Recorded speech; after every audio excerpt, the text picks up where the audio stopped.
down to the core. He did not adopt the Western culture. He did not want to, there are so many of us, when you put on a suit, we want to be Amaras, Faranjis, whatever heck you call it. But Hamdesa stood as Hamdesa, never changed his name, never changed his identity, never changed what he stood for, and he elevated not only himself, he elevated our culture, our tradition, our peacemaking process, and through the Shanacha that he chaired, so many conflicts among Oromo leaders have been resolved. So thank you for that also. And I want to move on quickly. You know, our father has done it all. Many books will be written about him. And eventually he came home, and 2001 to 2004, and he really have enjoyed the changes that he has seen. He obviously hoped for more changes, and he, after 50 years, by the way, after 50 weeks of being abroad, he came, and he pretty much have congratulated for the change that we had. In conclusion, I would like to clearly read what he said. This is what he said. We've asked him, he has spent time in my house. We have spent time with him. We've spent a lot of time talking about a lot of things. This is a man we dearly love. This is a man that we looked up to. We could not be even an inch of who he is. We've done maybe a little. There are few of you who thinks who is Hamdesa. If you want to know who Hamdesa is, maybe you might know me. I haven't done 100 of what these men have done for Oromos. I want to highlight that. You know what he said when we said, what do you want us to say about you? You've done so much. You've built so much. You know, you never know. There's going to be a day that might come. This is what he told us.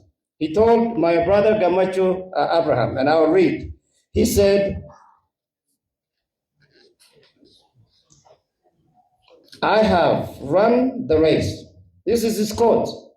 We asked him, what do you want us to say to the people? He said, this is what he wants us to tell you. And I want you to pay attention to this. I have run the race. I have fought the good fight. I have kept my promise to my people. I have kept my faith in God and will of humanity to survive and thrive. I have seen the fruit of my toil and respectable measures. So when the moment comes, let me rest in peace, knowing that I have gave it all, down to the last ounce of knowledge I possessed, the last drop of my blood, and the final drip of my sweat. In this life, the truth, the integrity, human dignity, loyalty were important virtue to me. He passed, I would say he rested. He rested on arms of his cousins and his loving family, in his most devoted, loving son, Andrew.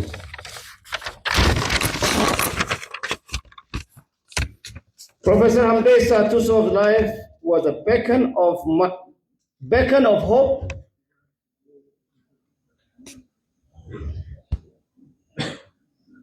a twilight of all kind of liberation and liberty, a pen that carried a purpose,